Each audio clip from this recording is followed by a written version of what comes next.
Toute l'actualité politique et parlementaire, c'est le journal de 19 h sur Public Sénat. Bonsoir à tous. Voici les titres de ce jeudi 7 avril.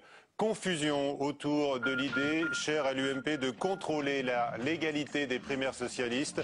La commission des lois du Sénat se déclare finalement incompétente. Gbagbo toujours retranché en Côte d'Ivoire sous la protection d'un millier d'hommes, ses derniers fidèles. Ban Ki-moon, le secrétaire général de l'ONU, l'exhorte à quitter le pouvoir. Pas de levée de l'anonymat des donneurs de gamètes. Le Sénat partage finalement l'avis de l'Assemblée nationale, mais donne son feu vert à l'assistance à la procréation pour les femmes homosexuelles. Notez-le également au sommaire du 19 h ce soir, la nouvelle offensive de Claude Guéant sur l'immigration clandestine et légale qu'il veut restreindre également. Face à face tout à l'heure sur ce plateau, la sénatrice verte Halima Boumedienne-Thierry qui rentre de Tunisie et le député UMP Éric Raoult. Le sort semble s'acharner sur le Japon avec, il y a quelques heures, un nouveau tremblement de terre assez violent au large des côtes dans le nord du pays. Les immeubles ont tremblé jusqu'à Tokyo sans faire de victimes. Une alerte au tsunami a été levée assez rapidement. Le président du Sénat contredit par le président UMP de la commission des lois. Jean-Jacques Hyest se déclare en effet incompétent pour vérifier la légalité des primaires du Parti socialiste, proposition de Gérard Larcher qui avait fait bondir les socialistes dès hier. Mounir Soussi. Hier, sur notre antenne, le président du Sénat demandait l'avis de la commission des lois sur la légalité des primaires du Parti socialiste. Pour le président UMP de cette commission, la réponse est claire. Elle n'a aucune compétence sur la question. C'est pas la commission des lois de le dire. La commission des lois n'a à se prononcer que sur des projets de loi, des propositions de loi ou mener de sa propre initiative des études. Mais bien entendu, le président du Sénat ne nous a pas saisis et il n'avait pas à le faire parce que ça ne concerne pas la commission des lois en tant que telle. L'opposition, elle, dénonce une démarche partisane. Qu'il y a là sans doute une tentative de manœuvre politicienne par rapport aux primaires du Parti socialiste. Je regrette cela et j'espère que ça ne se reproduira pas. L'interrogation de l'UMP portait sur la constitution d'un fichier d'électeurs à l'issue de la désignation du candidat socialiste. Pour couper court aux critiques, le PS rappelle que les listes seront détruites à l'issue des votes qui auront lieu les 9 et 16 octobre. Nicolas Sarkozy hier soir dans le Puy-de-Dôme et François Fillon au Sénat. Les deux têtes de l'exécutif ont attaqué aujourd'hui le Parti socialiste sur son projet. Le Premier ministre donc cet après-midi en réponse à une question du président du groupe socialiste Jean-Pierre Bel. On écoute donc le Premier ministre François Fillon à l'assaut du projet socialiste. Ce programme est un programme qui est sidérant. C'est un programme qui nous ramène en 1997. Or, mesdames et messieurs les sénateurs, depuis 1997, que s'est-il passé? Il y a eu une crise économique et financière majeure. Il y a eu une attaque massive sur l'euro.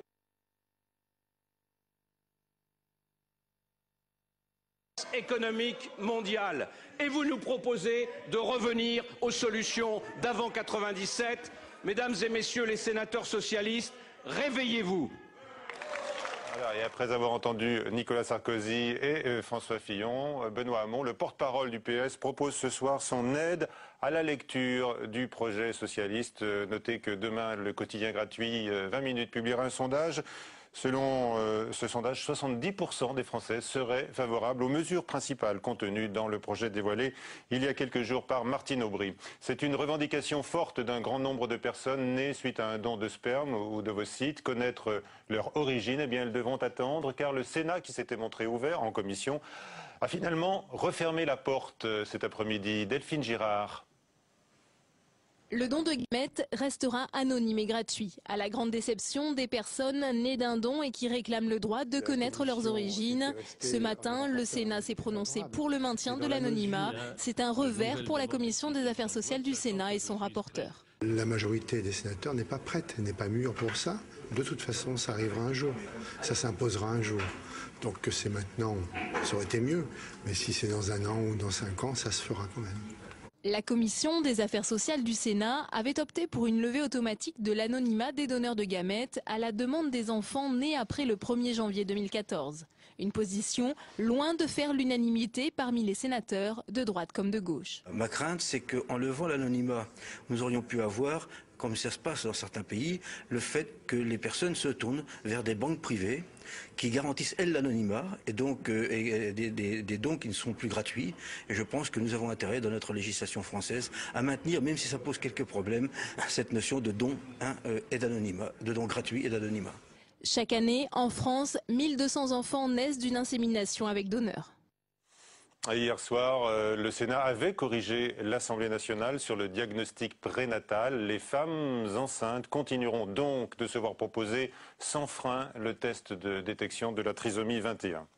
Depuis le temps qu'on dit que Nicolas Hulot va franchir le pas, eh bien, la date se rapproche. Il devrait déclarer sa candidature à la présidentielle mercredi prochain lors d'un déplacement à Sevran en Seine-Saint-Denis. De son côté, Jean-Louis Borloo fait durer le suspense. Le président du Parti radical qui veut fédérer la grande famille du centre est attendu ce soir sur France 2 où il doit annoncer en principe son départ de l'UMP. À suivre donc ce soir dans À vous de juger. Thomas Raguet. Partira-t-il ou pas ?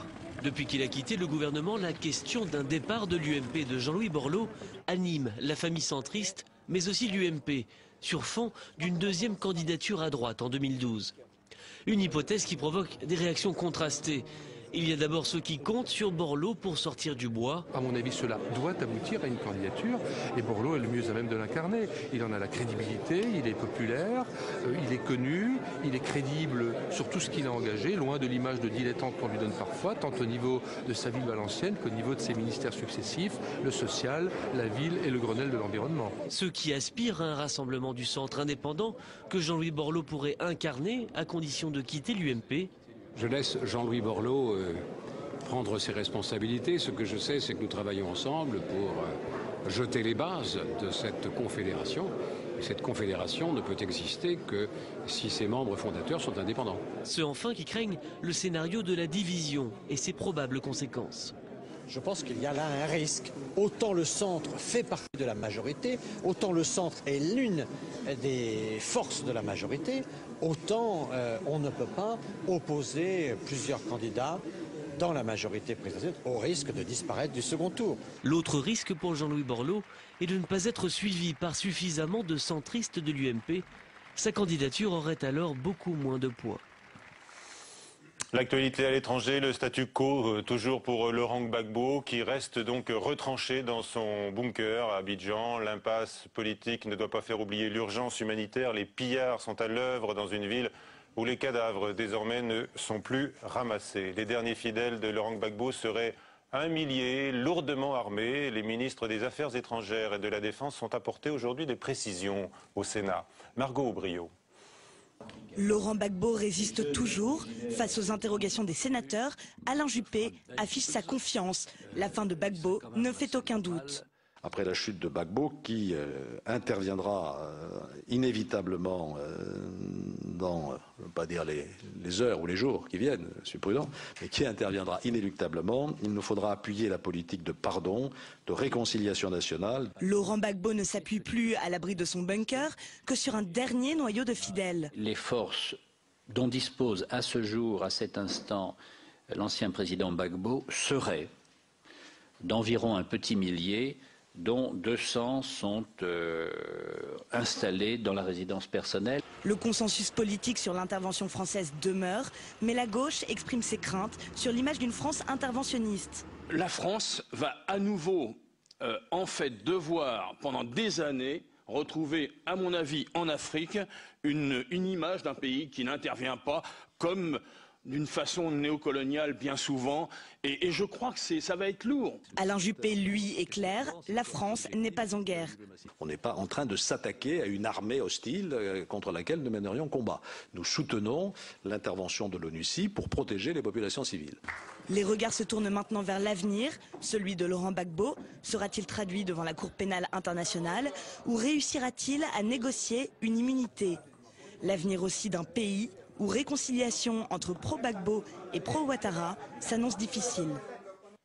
En Libye, où 4 journalistes étrangers ont été enlevés il y a quelques jours, on l'apprend aujourd'hui, un raid aérien des Alliés a frappé à nouveau des rebelles à Brega. 2 rebelles ont été tués et il y aurait une dizaine de blessés parmi eux, alors que les combats aux abords de Misrata se poursuivent. Pour le général Carter Ham, commandant des forces américaines pour l'Afrique, il est peu probable que les rebelles libyens parviennent à lancer un assaut sur Tripoli pour renverser le colonel Kadhafi.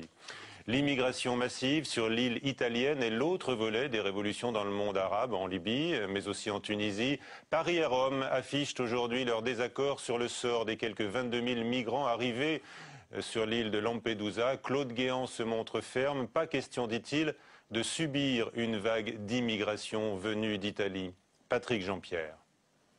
Cette circulaire de Claude Guéant contre les flux migratoires, c'est la réponse du berger à la bergère. L'Italie régularise ses clandestins, la France contre-attaque et durcit les conditions d'entrée sur son territoire à Vintimille et à Modane, au nom du respect de l'article 21 de la Convention de Schengen. Sur un plan strictement juridique, une autorisation de séjour temporaire ne suffit pas. Encore faut-il que le détenteur de l'autorisation ait des papiers. Encore faut-il qu'il ait résidence et ressources. Et bien entendu, la police française continuera dans la bande des 20 km de la frontière italienne à vérifier l'existence de ressources, de papiers, de résidence. Et ceux qui n'auront pas cela, eh bien, seront réaccompagnés à la frontière italienne. Et Claude Guéant insiste, il convient de vérifier si les 5 conditions sont remplies. On est clairement dans une France qui se ferme et qui rejette toute émigration. Le torchon brûle entre Rome et Paris. En France, ce dossier alimente un peu plus la polémique et à quelques mois de la présidentielle de 2012, les nouvelles instructions de la place Beauvau contre l'immigration illégale et légale irritent. La droite continue à flirter avec les idées, même à se saisir des idées du Front National pour récupérer un électorat d'ici la présidentielle. Reste à savoir combien de temps peut durer ce jeu du chat et de la souris entre la France et l'Italie. La question sera bien sûr au menu du sommet entre Nicolas Sarkozy et Silvio Berlusconi le 26 avril. Voilà, et Claude Guéant se rendra dès demain à Rome pour en débattre avec son homologue italien. Et c'est le débat du 19h avec nos 2 invités présents sur ce plateau. Donc, Claude Guéant s'affiche ministre à Poigne sur le dossier de l'immigration sous toutes ses facettes, clandestine, légale et relevant de l'asile pour les réfugiés politiques. Il veut combattre plus efficacement la première et restreindre les 2 autres. Avec nous donc Halima Boumedienne-Thierry, bonsoir. Bonsoir. Vous êtes sénatrice verte de Paris et Éric Raoult, député UMP de Seine-Saint-Denis. Bonsoir à tous les deux. Halima Boumedienne-Thierry, vous êtes allé récemment en Tunisie. Faut-il donc accorder des permis de séjour temporaires comme le fait l'Italie ? Écoutez, c'est quand même incroyable. Nous avons un gouvernement Berlusconi qui accueille des réfugiés et nous avons, nous, la France, pays des droits de l'homme, en train de fermer la porte aux réfugiés. Alors le droit le droit d'asile, tout simplement, est complètement violé et on peut se poser des questions. Moi, je suis quand même de plus en plus étonnée par ce pays. Alors, Éric Raoult, sur cette question précise des clandestins arrivés sur le sol italien. Est-ce que Mme Boumedienne-Thierry est allée dans toute la Tunisie? Peut-être pas. Bon, alors elle y est allée. Elle sait peut-être qu'à Djerba et à Zarzis, tous les hôtels sont fermés. C'est un pays qui est devenu démocratique, mais il y a maintenant une immigration économique qui part de l'Italie. On est en train de jouer à se faire peur. Non, mais on joue à se faire peur. Vous savez, quand vous êtes peut-être élu local à Lampedusa, il y a 3000 habitants et qu'il y a d'un seul coup 28 000 immigrés clandestins qui arrivent. Moi, entendre Mme Boumedienne-Thierry applaudir Berlusconi, les bras m'en tombent. Je n'ai pas applaudi Berlusconi. Je viens simplement de dire, c'est quand même incroyable de voir un gouvernement Berlusconi accueillir et respecter le droit d'asile, et nous, pays des droits de l'homme, on ferme la porte. Parce que Lampedusa est une ville italienne. Parce que la Tunisie était un pays un pays francophone. Il les a quand même régularisés. Est-ce que nous avons signé les accords de Schengen? Moi plutôt, vous, je ne pense pas. Et donc je m'excuse, mais je fais partie de la France et la France les a signés. Ah bah, je serais très heureux. Alors Madame Boumedienne-Thierry, dans plein de débats, je serais très heureux de vous faire écouter ce que vous venez de dire. Malheureusement, ce n'est pas. Je veux dire, moi, je suis une démocrate démocrate, vous savez. Oui, mais... À partir du moment où ça a été adopté, ça a été adopté. Bon. Ça m'empêche pas de continuer à me battre pour que ça change. Madame Boumedienne-Thierry, on a un problème spécifique. On est un certain nombre à l'avoir vu arriver. Mais on ne peut pas. Il y a quelques années, à l'OFPRA, on gérait encore l'asile de l'Argentine. L'Argentine est devenue un pays démocratique. Est-ce que vous ne pensez pas qu'il faudrait plutôt dire à ces personnes qui arrivent à Vintimille, on vous aide pour reconstruire la démocratie tunisienne, plutôt que de venir ici. Attendez, là on est en train de se faire peur et on fait des amalgames. Mais attendez, vous venez de le dire 3 fois. Non, on fait des amalgames. Je n'ai rien dit. C'est vous qui me faites dire. Ah bon? Moi, je n'ai pas dit ça. Je dis seulement que il y a des réfugiés qui viennent demander l'asile et c'est un devoir. Est-ce que c'est un asile politique ou un asile économique? Pour le moment, il y a les deux. D'accord? Alors, en ce qui concerne l'asile politique, c'est un devoir de les recevoir. Il faut ouvrir les frontières aux 28 000 qui sont arrivés. Les frontières, vous savez, donc oui, ça ne me gêne pas. La grande différence mais entre le vous problème aussi qui se pose, c'est que nous avons aussi une immigration de travail. Oui. Et vous le savez que cette immigration de travail, on en a besoin. Arrêtez de dire qu'on n'en a pas besoin, on en a besoin. D'autre part, au contraire, cette l'immigration choisie, c'est pas l'immigration subie. Cette immigration de travail, elle n'est pas là seulement comme force de travail, c'est des êtres humains. Ils ont le droit d'avoir leur famille, ils ont le droit de vivre en famille. C'est la Convention européenne. Vous-même, vous avez dit que vous étiez européen. Oui. Eh bien, la Convention européenne, article 8, dit le droit de vivre en famille. Oui. Tout simplement. Est-ce que la France a le droit de renvoyer en Italie les migrants qui vont obtenir donc des papiers temporaires comme veut le faire Claude Guéant? Elle n'a pas simplement le droit, elle en a le devoir. Car en fonction du respect des accords de Schengen, les personnes qui arrivent sont hors du cadre des accords de Schengen. D'autre part, Silvio Berlusconi prend un peu ces immigrés clandestins comme de la poussière. On les met chez le voisin parce qu'en l'occurrence, on ne veut pas traiter le problème. Lampedusa, ce n'est pas arrivé avec le départ de Ben Ali. C'est un dossier parce que c'est l'île la plus proche de la Tunisie. Mais vous le savez peut-être, et Madame, vous savez très bien Madame que la réalité Halima est bien Boumedienne le différente. sait aussi, il y a beaucoup de personnes qui veulent venir par Lampedusa en France, mais qui viennent d'Égypte, qui viennent alors, de l'Afrique subsaharienne. Pas question de les accueillir pour des raisons humanitaires. On peut, c'est un devoir. Si vous êtes ces européen, personnes, Michel Grosjean, venaient de Libye, il y a actuellement une situation de guerre. Mais même en Tunisie. Non, la Tunisie, attendez, vous êtes arrivé là-bas. Oui, absolument. Bon, vous êtes allé voir sûrement un certain nombre de vos amis. Il y a certainement des hommes et des femmes de Tunisie qui ont été autrefois certainement impliqués dans le pouvoir de Ben Ali que nous avons cautionné pendant longtemps. Vous croyez que c'est eux qui montent sur les bateaux? Eh bien, ceux-là, ils viennent. Oui, ils viennent. Ah bah écoutez, vraiment, ça, c'est un scoop que j'ai ils ici. viennent. Vous le savez peut-être pas, mais les gens qui arrivent à Lampedusa, ils sont membres du RCD. Ils font partie, certainement. Il n'y a pas que des travailleurs, monsieur. Halima Boumedienne-Thierry, comment est-ce que vous réagissez? L'ancienne police politique, elle arrive sur les bateaux. Madame Boumedienne-Thierry. Donc vous donnez raison. On essaye de se cacher. Vous donnez raison à la députée du Seine-et-Marne qui disait faut les remettre sur les bateaux. Ah non, surtout pas. Surtout Madame pas. Brunel. Alors, vous n'êtes quand même.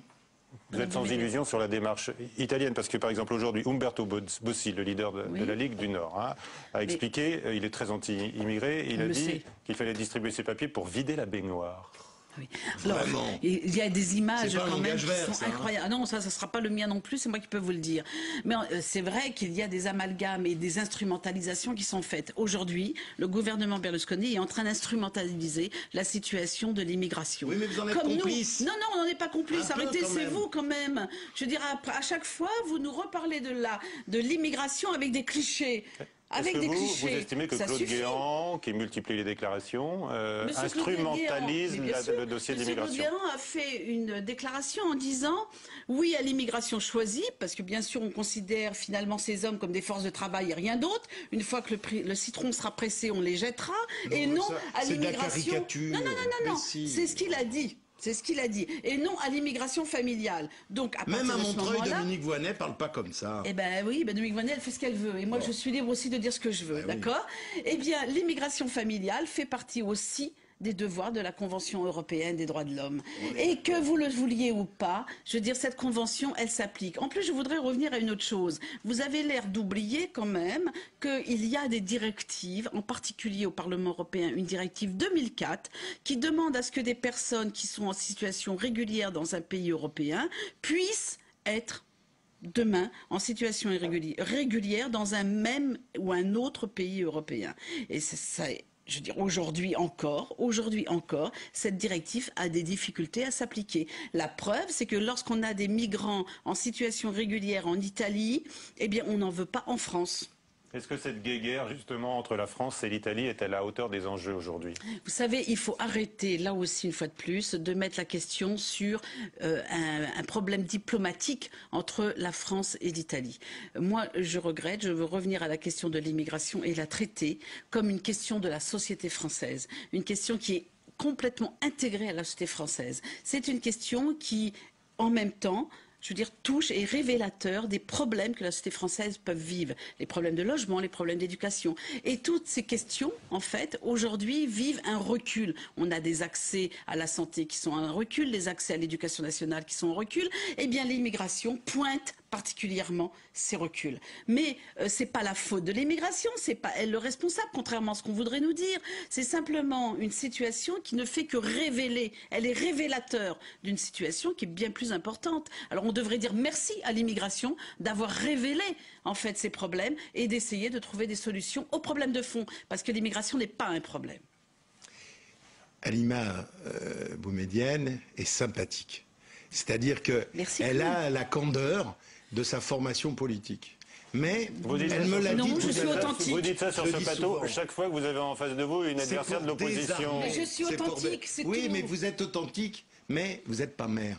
Entre guillemets. Non, je suis contre le cumul, je vous l'ai déjà dit. Oui, vous êtes contre le cumul, mais la particularité, quand on tient ce discours ici au Sénat, je voudrais quand même rajouter à Madame Boumedienne qu'au Sénat comme à l'Assemblée nationale, vous savez, on n'enfile pas des perles. On essaie de résoudre les problèmes humains. Je résous les problèmes et l'immigration n'est pas un problème, c'est ce que je vous le dis. Je vous rappelle que celui qui a fait passer le regroupement familial, il s'appelait pas François Mitterrand, il s'appelait Jacques Chirac. Celui qui a régularisé quand même, à un moment donné, une vague d'immigration qui était maintenue. Je vous cite pas les déclarations de Jean-Pierre Chevènement, de Pierre Jox, qui ont toujours été des hommes à poigne, parce que quand on est, comme le disait Clémenceau, le ministre de l'Intérieur, une responsabilité qui n'est pas la mienne. Mais oui, mais c'est pas ce que je vous reproche, mais vous le reconnaissez avec beaucoup de franchise. La particularité, quand Halima Boumedienne parle comme ça sur l'antenne de Public Sénat, ce qu'il faut aussi, c'est qu'ensuite, les élus verts dans les conseils municipaux, ils soient suffisamment réalistes quand on régularise les papiers d'un étranger. Il faut lui donner, attendez, vous me laissez parler un tout petit peu, je ne vous ai pas interrompu. Il faut trouver du travail. Il faut trouver des logements. Il faut trouver la concrétisation de l'intégration. Si Claude Guéant s'exprime comme il le fait, mais tout simplement. Les problèmes de logement touchent la société française. Les problèmes de travail touchent la société française. Les problèmes de l'école ou de la santé touchent la société française. Ils ne touchent pas particulièrement les immigrés. Arrêtez l'amalgame que vous essayez de faire. Vous essayez de faire croire que c'est à cause de l'immigration. Ces problèmes sont accentués. C'est pas vrai. Ils sont révélés. C'est tout. L'immigration, c'est ni une chance ni un problème, c'est un défi. C'est pas de moi, c'est de Monsieur Stasi. Il avait raison lorsqu'il avait souligné ça. Mais la particularité, vous savez quoi? J'ai constaté une chose, c'est que quand Halima Boumedienne parle ici qu'il faut régulariser les sans-papiers, quand elle parcourt les squats, les manifestations, etc. Moi, j'ai remarqué une chose. C'est qu'on ne leur trouve pas des logements. Autour du Sénat, non, pas au que si. On ne leur trouve pas des logements par M. Delanoë au cœur de Paris. Nous en héritons en banlieue, dans les villes de gauche, Madame Voynet à Montreuil, ou dans les villes de droite. Il faut vous avez aussi. L'air de dire que vous héritez ça comme si c'était un boulet. Mais c'est pas un boulet. Mais c'est pas un boulet, ça peut être une chance. Mais en l'occurrence, la difficulté que nous avons, il faut le faire avec mesure, il faut le faire en capacité. Et d'autre part, il faut. Mais c'est oui. Mais vous savez quoi? Tous les Français sont aujourd'hui avec un problème de logement. Madame Boumedienne, il y a eu à Rome, il y a quelques années, des incendies dans les bidonvilles parce que les gens des HLM venaient mettre le feu tout autour pour tous les baraquements qui pouvaient être. C'est ce que je veux éviter. La politique qui est en train de se mener aujourd'hui avec les amalgames incite et contribue aux montées de l'extrémisme et contribue également au refus de l'autre. Quand aujourd'hui nous avons une société française qui devient de plus en plus fermée parce qu'elle a peur, c'est parce qu'on lui a fait peur et on lui fait croire que c'est l'étranger qui fait peur. Face à une situation, il faut aussi pouvoir dire aux 250 malheureux qui étaient sur un bateau qui a coulé, qu'on ne pourra pas apporter des solutions pour toutes les personnes qui sont... Et une Europe qui est riche et qui est capable de recevoir 250 personnes, monsieur. Vous ne croyez pas qu'on est capable de recevoir 250 Pour être personnes? clair, est-ce que vous êtes favorable donc à l'abolition des frontières et une absence totale de contrôle sur l'immigration? Non, je ne suis pas favorable à une absence totale du contrôle. Je dis simplement que l'immigration doit être vue aujourd'hui comme un plus dans une société qui a besoin. Est-ce qu'il faut des contrôles? Je veux dire, contrôle, c'est-à-dire oui, il doit y avoir le contrôle des flux migratoires. Personnellement, j'aimerais bien qu'il n'y ait plus de papiers, mais malheureusement, on est dans une réalité. Il y a des papiers. Alors on leur donne des papiers. On leur donne des papiers parce que avec ou sans papiers, ils vont travailler. Avec ou sans papiers, ils vont participer à la construction et à la richesse du pays, et ils vont même cotiser à une caisse de sécurité sociale qui est en déficit, dont ils ne pourront pas bénéficier. Alors, au lieu de les exploiter, donnons-leur le papier. Éric Raoult, on a beaucoup entendu ces dernières années Nicolas Sarkozy dire que l'immigration zéro était une absurdité. Est-ce que le discours ne change pas aujourd'hui avec Claude Guéant qui veut un tour de vis sur l'immigration légale? Non. Dire qu'il n'y aura plus d'immigrés qui rentrent en France, c'est prendre la décision de fermer les aéroports de Roissy et d'Orly demain matin. C'est impossible, mais on le reconnaît. Mais la particularité, je crois, d'une situation... Nicolas Sarkozy disait qu'on ouvrait les frontières à une immigration légale. Mais là, aujourd'hui, on la restreint. On va la restreindre. Michel Grossior, Nicolas Sarkozy n'avait pas vu ce qui s'est passé en Tunisie, n'avait pas pris la décision de ce qui se passe en Libye, n'était pas encore responsable de ce qui se passe en Égypte. Tous les pays européens. Et parfois, je voudrais rappeler à Madame Boumedienne ce que le ministre vert allemand des Affaires étrangères avait fait, et il a reconnu qu'il s'était trompé. Donc en l'occurrence, l'immigration, c'est une source. C'est-à-dire, c'est l'eau qui passe et qui s'infiltre par un cerveau. Il y a des côtés positifs. Il y a des côtés positifs. Là, mais vous parlez plutôt d'une inondation, là. Non, il n'y a ni inondation, ni flux régulé. C'est un dossier difficile et humain. On parle de l'immigration comme des hommes et des femmes. Pas comme de l'eau, comme des produits, comme une force de travail. Comme des hommes et des femmes. Cette offensive de Claude Guéant, ministre de l'Intérieur, à poigne, dites-vous, Éric Raoult, est-ce que c'est une réponse à la montée du Front National, sitôt refermer la page de la laïcité? Il contribue, en tout cas, avec un discours comme ça, il contribue à faire monter le Front National, parce qu'il contribue à faire peur. Et c'est la peur aujourd'hui. On crée des peurs. Et c'est les peurs qui font que les extrémistes sont en train de monter de plus en plus. On est en train de... Ça fera monter le Front National. Pour vous, Éric Raoult. Madame Le Pen apporte des slogans, mais pas de solution. Je préfère avoir Claude Guéant qui se soucie de la vie des gens, parce que d'un côté, il y a l'action positive, et de l'autre côté, il y a ostensiblement... C'est pas une solution qu'il apporte, il est en train de créer des peurs, monsieur. La question et donc des exclusions. C'était la question du nouvelobs.com. On découvre vos réponses tous ensemble. Faut-il relancer ce débat sur l'immigration? Faut-il l'ouvrir? Vos réponses, non à 62%, oui à 35%. La question portait bien donc sur l'immigration légale. Merci à tous les deux d'avoir participé à ces échanges sur le plateau du 19h. À 22h, c'est Sonia Mabrouk que vous retrouverez pour le journal sur Public Sénat, tout de suite sur la chaîne parlementaire Assemblée nationale. Pile et face, bonsoir à tous.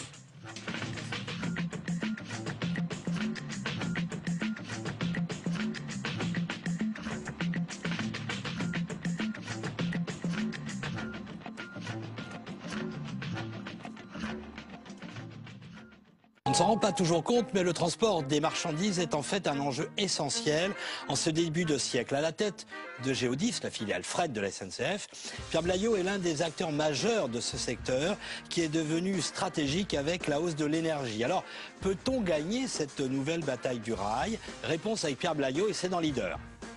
Leader, l'économie par ceux qui la font, c'est ce soir à 23h sur Public Sénat. Savez-vous ce qui se passe en Irak aujourd'hui? Pas vraiment. Ce pays qui a été à la une de l'actualité pendant des années est en train de passer aux oubliettes. Et pourtant, il y a toujours 10 attentats par jour à Bagdad. Après l'occupation américaine, où va l'Irak? Vers la paix ou le chaos? C'est le thème du docu-débat cette semaine sur Public Sénat. Élise Lucet présente Le Débat, dimanche à 10h sur Public Sénat.